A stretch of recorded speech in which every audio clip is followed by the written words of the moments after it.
So, you got all the options and opportunity and power and capability and intelligence ever. Just the fact that you and I can even have this conversation, that you and I can even talk about the idea that we can create whatever we want from scratch at any time, would probably get us burned at the stake a couple hundred years ago. But here's the irony. The people that were commanding others be burned at the stake knew this very well, okay? That's what I'm saying. A lot of times people try and say that this is, non-religious or whatever. Look, man, Jesus Christ knew this. Buddha knew this. Zoroaster knew this. Muhammad knew this. Buddha definitely knew it because he talked about it all the time, right? This isn't anything new. I guess that's why they called it a secret, because it was a secret before then, but thanks to Rhonda Byrne, whose birthday was yesterday as of this recording, her birthday's today as of this recording, March 12th. Happy birthday, Rhonda Byrne. Thank you for the gift that you gave to all of us, okay? Although I don't know when this episode's going to post, but her birthday was on March 12th, okay? You have to decide, what is your life going to be like? Are you going to be the captain of your ship? Are you going to take control of your own life and your own existence and create something that is really great and really powerful and really inspiring? And it doesn't have to be anything huge. You don't have to become an Academy Award winner. It may just be that you are the best accountant in Fort Worth, Texas. That's cool.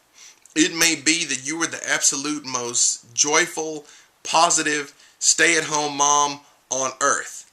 That is great. Like I've said so many times, you were sent into this world with something you were supposed to do, a mission that you were supposed to accomplish. And you have all the tools to do that. You got me, you got all the books I've written, PDFs, podcasts, peacelovemoney.com. It's all cheap. They're like $5 a piece. You got the library. You can go there and read the library. You got the internet. You got all the information in the world at your fingertips. I mean, look at this. Look at this. Your phone's probably better than mine, although I like it. I can go on the internet with this phone, and I can access all the information in the world right here on the palm of my hand. That's crazy. We couldn't do this 20 years ago. Anybody that's more than a teenager, you know it didn't used to be like this. Hey, do you remember when phones were in cars and they had like a cord attached to them? You remember that in the car? Or do you remember when the only way to communicate was via payphone? Or depending how old you are, you might remember all kinds of crazy things. My parents remember when black people couldn't come in the front door of establishments here in the United States. That's crazy. That not even my grandparents, not like far-flung ancestors, my parents remember what it was like to not be able to drink from a certain water fountain. Can you believe that? And look at how fast everything has changed. Look at how far we've come so quickly. Imagine how much farther we're going to go. And are you going to be a part of the solution, or are you going to be a part of the problem?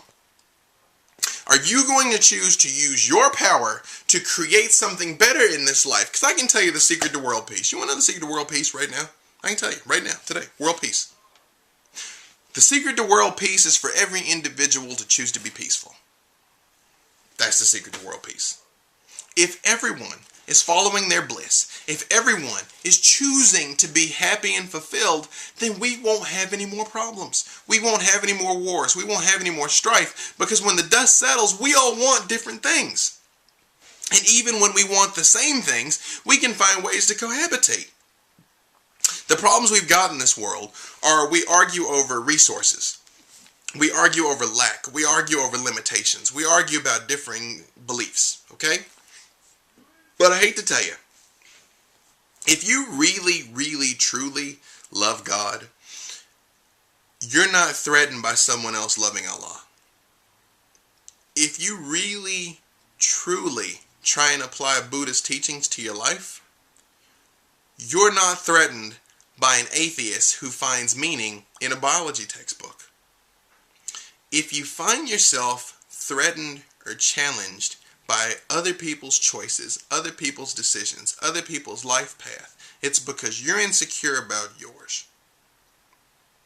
I have people I talk to from time to time, coaching clients I work with, that have had relationships that are now defunct, relationships that have gone offline, relationships that have turned toxic and ended. And they're overly preoccupied with what their ex is doing. Why is he dating her? Why is she there with him? It does not matter. But if you can't give up thinking about what someone else is doing, it's because you are not completely over them yet. You haven't let go of it, okay? Now, actually, there's something I want to talk about. A little detour here. I don't know if I've clarified this in the past, but I want to get back to the law of attraction. There's only two limitations to the law of attraction. You cannot override God's will. You cannot override human free will. You cannot make people do things. You can only create a space for them to want to do things. You can align forces for them to make things happen. Because if it was possible to force people, you watching this, your life would be fantastic and wonderful and blissful and exciting, because that's what I want for you. I want your life to be so great you cannot believe how lucky you are to live it. And I concentrate on attracting that every day.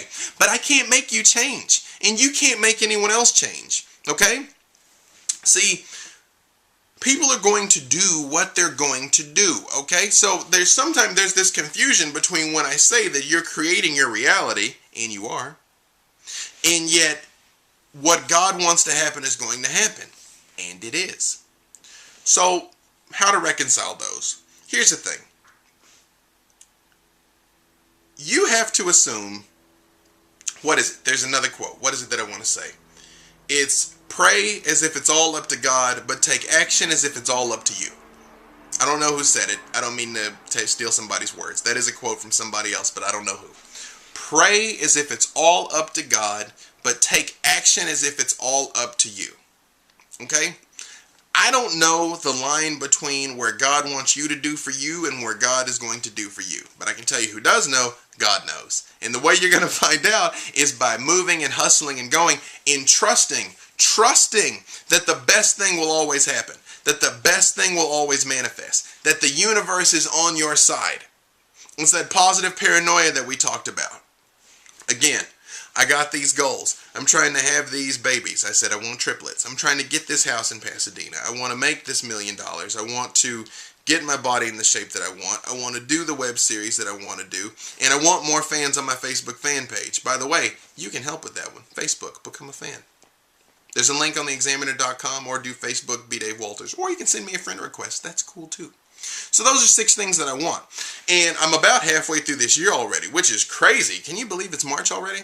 But I have absolute rock solid faith that I'm doing every single thing I can every day to make those 6 things happen. And yet, when we get to July, they may or may not have manifested. And you know what? When we get there, if they have or have not, the only thing I know for certain is if they haven't, it's because something better is taking place. And this is the last thing I want to say, because I'm in this. I think I'm running over. If you use affirmations, or if you choose to write your goals down, which I highly recommend, put on the end of it, this or something better. I learned that from Dr. Robert Anthony. This or something better. Because you don't want to become so fixated on having $10,000 that you block the universe from sending you $1 million. Okay? I've shared this in the past. Know what you want. Know why you want it. Feel it in advance. Make a plan. Solve problems and help as many people as you can. And be open to that or something better. You do that, your life will change faster than you think. Find me. I love you. Facebook, MySpace, Twitter, peacelovemoney.com. Come check it out. I'm putting new stuff up all the time. Or become a coaching client. And then you can have conversations like this with me real time. And I can actually hear what you're saying and respond. Wouldn't that be cool? Okay, I love you. Bye-bye.